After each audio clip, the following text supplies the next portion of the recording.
2025 November నెల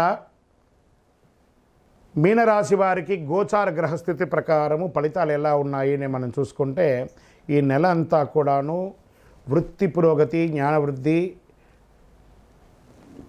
పిల్లలకి విజయం, కొత్త కొత్త సాహసమైనటువంటి నిర్ణయాలు, వ్యాపార విస్తరణ ఇలాంటివన్నింటినీ తీసుకుంటే ఒక్కొక్క వర్గం వారుగా మనం చూడడం మొదలుపెట్టడం వల్ల ఉద్యోగస్తులకి ప్రమోషన్స్, గౌరవం, కొత్త బాధ్యతలు పెరుగుతున్నాయి. గురు భగవానుడు యోగంగా ఉన్నాడు. మీకు ఏళ్ళనాడు శని నడుస్తున్నా గురు భగవానుడు యోగంగా ఉన్నాడు.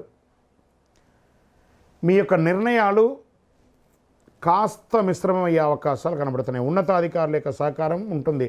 ప్రభుత్వ ఉద్యోగులకి బహుమతులు లేదా ప్రశంసలు లేదా అవార్డ్స్ వచ్చే అవకాశాలు గట్టిగా ఉన్నాయని కూడా చెప్పచ్చు. వ్యాపారస్తులకి ఎక్స్పాన్షన్ ఆఫ్ యువర్ బిజినెస్ కొంచెం వెయిట్ చేసి చేయండి. ఉన్న వ్యాపారాన్ని చేయండి, కానీ కొత్త పెట్టుబడులు, కొత్త వ్యాపారాలు ఇప్పుడు చేయకండి. పెద్ద పెట్టుబడుల మీద చాలా జాగ్రత్త అవసరం అని కూడా చెప్పుతుంది. ఇంకా 20వ తారీఖు తర్వాత కాస్త జాగ్రత్త పడవలసినటువంటి సమయం. ఇంకా ప్రైవేట్ రంగంలో ఉన్నటువంటి వారికి ప్రాజెక్టులో బోనస్ లేదా పదోన్నతి కోసం ఎదురు చూస్తున్న వాళ్ళకి కాస్త ఆలస్యం అయ్యే అవకాశాలు ఉన్నాయి. స్ట్రెస్ ఉంటుంది, కొంత ఒత్తిడి బాగా పెరుగుతుందని కూడా చెప్పచ్చు. మీ మాట ప్రతిభ గుర్తింపు పొందే సమయంలో కొన్ని మిశ్రమైనటువంటి ఫలితాలు కనబడుతున్నాయి. రాజకీయ నాయకులు ప్రజాక్షేత్రంలో వెళ్ళేటప్పుడు జాగ్రత్త, మాట తూలకండి. వాహనం నడిపేటప్పుడు జాగ్రత్తగా ఉండండి. వ్యూహాత్మకమైనటువంటి నిర్ణయాలు కాస్త మీకు మిశ్రమ ఫలితాలు ఇచ్చే అవకాశాలు ఉన్నాయి. మరియు కోర్టు కేసు వ్యవహారాలు ఉన్న వాళ్ళకి ఇది కాస్త గడ్డుకాలం అని చెప్పచ్చు. జాగ్రత్తగా ఉండండి. ఇంకా ఐటీ రంగం వారికి చెప్పనే అక్కర్లేదు. Stress stress stress. కొత్త ప్రాజెక్టులు, ఆన్సైట్ చేంజెస్ కోసం ఎదురు చూస్తున్న వాళ్ళు వెయిట్ సమ్ టైం. ఇంకా విదేశాల్లో ఉద్యోగం చేసి అక్కడ ఉద్యోగం పోగొట్టుకొని ఉద్యోగం ఎదురు చూస్తున్న వాళ్ళు ఇంకొక 1-2 నెలలు వెయిట్ చేయండి. మంచి ఫలితాలు రాబోతున్నాయి. విద్యార్థులు చాలా కష్టపడి చదవాలండి. ఈ యొక్క ఎక్స్పోర్ట్ బిజినెస్ చేసే వాళ్ళకి కూడా ఎల్సీ రాకుండా ఉండడం, లేకపోతే లేట్ అవ్వడము, మీ యొక్క రీచ్ కాకుండా ఉండడము, ఇలాంటివి ఇబ్బందులు వచ్చే అవకాశాలు కాస్త కనబడుతున్నాయి.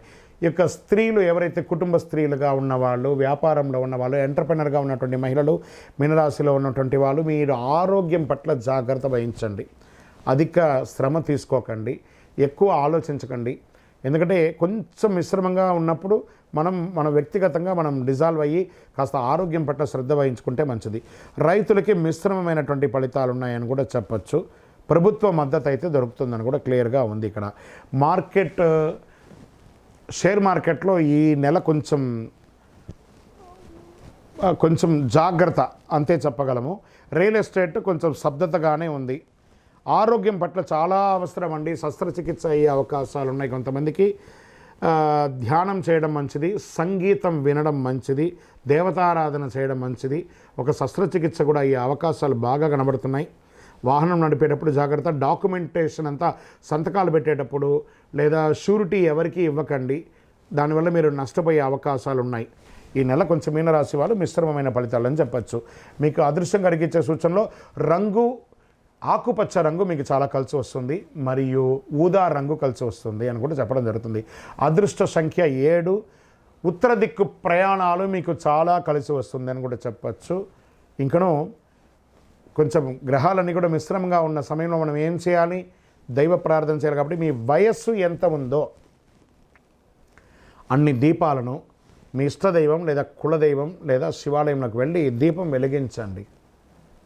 దైవ ప్రార్థన చేయండి. దేహి మే బుద్ధి వైశిష్ట్యం, దేహి మే నిత్య యవ్వనం, దేహి మే పరమ ఆనందం, దేవదేవ జగత్పతి అని ప్రార్థన చేయండి. శని భగవానునికి మీకు అన్ని మేలు జరుగుతుంది.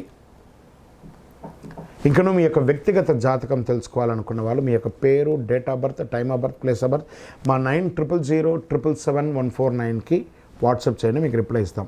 ఇంకనూ ద్వాదశ రాశి ఫలితాలన్నీ కూడా చూస్తున్నటువంటి ప్రేక్షక మిత్రులందరికీ కూడా మా టీవీ ఛానల్లో వస్తున్నటువంటి కార్యక్రమాలన్నీ మీకు నచ్చుంటాయనుకుంటున్నాను. ఒకసారి లైక్ చేయండి, సబ్స్క్రైబ్ చేయండి, మీ మిత్రులకు అందరికీ కూడా షేర్ చేయండి.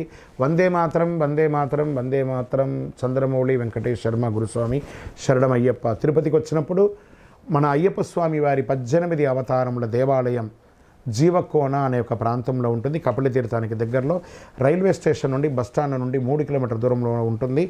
మన దేవాలయంలో అడుగుపెట్టి ప్రదక్షిణం చేసి మొక్కుకున్న వాళ్ళ కోరికలన్నీ కూడా నెరవేరాయి. ఎంతోమంది మాకు చెప్పున్నారు. రండి, దర్శనం చేసుకోండి. విజయోస్తు. శరణమయ్యప్ప.